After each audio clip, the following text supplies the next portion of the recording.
Are you a director of a UK company and unsure if you need to register for and pay self-assessment tax? Keep watching to find out.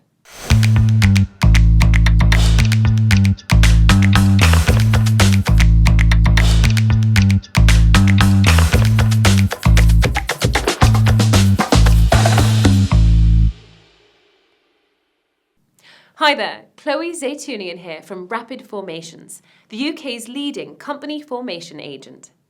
Self-assessment for directors is a requirement if you receive dividends or any other type of untaxed income from your company, in addition to or instead of a director's salary. You can register for self-assessment with HMRC online. Each year, you will be responsible for filing your own self-assessment tax return to report your annual income from all sources. Any personal tax you owe must then be paid to HMRC by the 31st of January after the end of each tax year. Company directors must register for self-assessment with HMRC before they can send their personal tax returns. This should be done as soon as possible after setting up a company or being appointed to an existing limited company. The deadline for registering for the current 2024-25 tax year, which runs from the 6th of April 2024 to the 5th of April 2025, is the 5th of October 2025. You will need to provide your personal details, such as your national insurance number and the date of your appointment as a director. Within a few days of registration, you should receive your personal unique taxpayer reference, or UTR, from HMRC. You will need this to sign into HMRC's online services, send your tax returns, and pay any tax you owe. Your personal UTR is not the same as your company UTR, so be careful not to confuse the two. Now let's look at how and when to file a self-assessment tax return. The most popular and convenient option is to file your self-assessment tax return online. You'll need to declare all sources of income and capital gains on the return.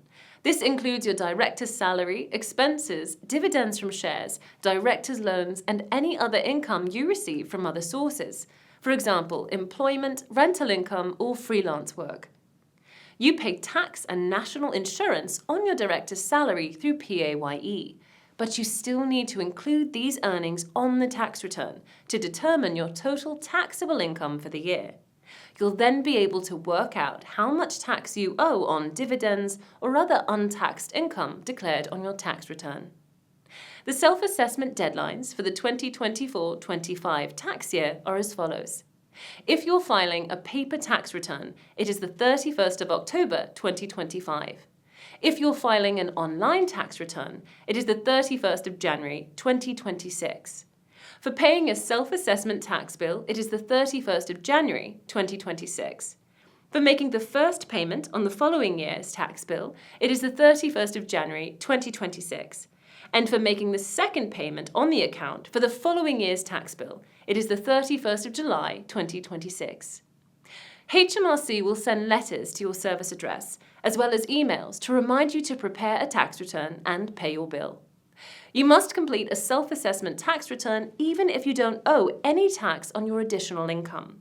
If your accounting records and tax returns are complex, it may be worth appointing an accountant. If you miss the October deadline, you can file your tax return online instead. HMRC may impose penalties if your tax return is delivered after the online filing deadline or if you pay your tax bill late.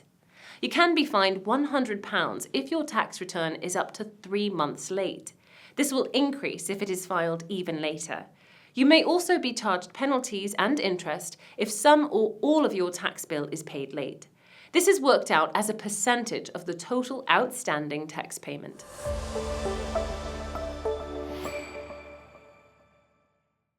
Now let's discuss how to account for an overdrawn director's loan through self-assessment.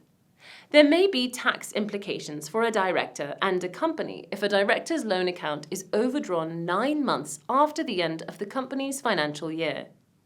The company may have to include details of any director's loans in its company tax return and pay tax under Section 455 of the Corporation Tax Act of 2010. A director may have to include details of any loan in their self-assessment tax return. You must report any such director's loans on your self-assessment tax returns if you owe the company more than £10,000 at any time during the year, the company charges you interest on a loan below the official rate of interest, which is currently 2.25%. You do not need to repay the loan because it's written off or released by the company. You charge the company interest on a loan. This is classed as personal income.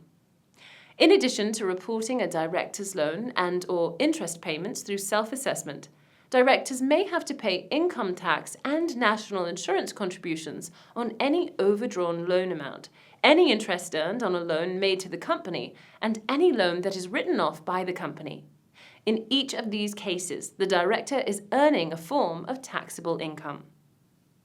So there you have it. That was self-assessment for directors, including how to register for self-assessment and file a self-assessment tax return. If you have any questions, please leave them in the comments section and we'll get straight back to you. We're always happy to help and we can't wait to hear from you. In the meantime, we've included several useful links in the description below. Finally, be sure to subscribe to our channel to get more tips and advice on limited companies, reporting requirements, tax obligations, and more. Thanks for watching. See you next time.